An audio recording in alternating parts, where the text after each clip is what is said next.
ನಾನಿವತ್ತು ಬಂದಿದ್ದು ಇಮ್ಮಡಿ ಸಿಲ್ವರ್ ಜ್ಯುವೆಲ್ರಿಗೆ. India's first and largest silver jewellery store ಈಗ ನಮ್ಮ ಜಯನಗರಲ್ಲಿ ಓಪನ್ ಆಗಿದೆ. ಅಷ್ಟೇ ಅಲ್ಲ, ಕಲ್ಯಾಣ ಮಸ್ತು ಸಂಬರಾಳು ಫೆಸ್ಟಿವಲ್ ಆಫರ್ ಸ್ಟಾರ್ಟ್ ಆಗಿದೆ. ಇದೇ ನವೆಂಬರ್ 22 ಡಿಸೆಂಬರ್ 20ವರೆಗೂ. ಈ ರೀಲ್ನ ನೀವು ಕಂಪ್ಲೀಟ್ ಆಗಿ ನೋಡಿದ್ರೆ ನಿಮಗೆ ಬಿಗ್ ಸರ್ಪ್ರೈಸ್ ಇದೆ. ಆಫರ್ಸ್ ಏನಿದೆ ನೋಡೋಣ ಬನ್ನಿ. ನೀವೇನಾದರೂ 1 lakh rupees ಪರ್ಚೇಸ್ ಮಾಡಿದ್ರೆ ನಿಮಗೆ 10 ಗೋಲ್ಡ್ ಕಾಯಿನ್ಸ್ ಫ್ರೀಯಾಗಿ ಕೊಡ್ತಿದ್ದಾರೆ. ಇನ್ನು 50,000 rupees ಪರ್ಚೇಸ್ ಮಾಡಿದ್ರೆ 5 ಗೋಲ್ಡ್ ಕಾಯಿನ್ಸ್ ಫ್ರೀಯಾಗಿ ಕೊಡ್ತಿದ್ದಾರೆ. ಹಾಗೆ 10,000 rupees ಪರ್ಚೇಸ್ ಮಾಡಿದ್ರೆ 1 ಗೋಲ್ಡ್ ಕಾಯಿನ್ನ ನಿಮ್ದಾಗಿಸ್ಕೋಬಹುದು. ಇಲ್ಲಿ wide range of jewellery collections ಇದೆ. One of my favourite jewellery ಅಂದರೆ Nakshi. Experience the royal grandeur of Nakshi jewellery hand crafted in pure silver by gold ಕಾರಿಗರ್ಸ್. Kundan jewellery which suits for a traditional set and a festival look with stones and enamel work.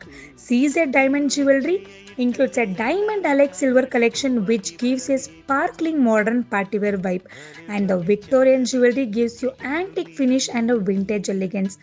ನಮ್ಮ Immadi silver ಜ್ಯುವೆಲ್ರಿಲಿ from royal nakshi to Victorian jewellery ವರ್ಗೂ ಇದೆ. All comes under one roof. Then why still waiting? Celebrate this wedding season with blessings of silver and gold from Immadi. Visit Immadi silver jewellery at Jayanagar, Malleshwaram, Marathahalli. So ಇದೇ ನಿಮಗೆ big surprise. ಈ ರೀಲ್ನ ನೀವು ಸ್ಟೋರ್ಗೆ ಹೋಗಿ ತೋರಿಸಿದ್ರೆ ನಿಮಗೆ free gift ಕೊಡ್ತಿದ್ದಾರೆ. So why still waiting? ಈಗಲೇ ಹೋಗಿ ವಿಸಿಟ್ ಮಾಡಿ ನಮ್ಮ ಇಮ್ಮಡಿ ಸಿಲ್ವರ್ ಜ್ಯುವೆಲ್ರಿನ.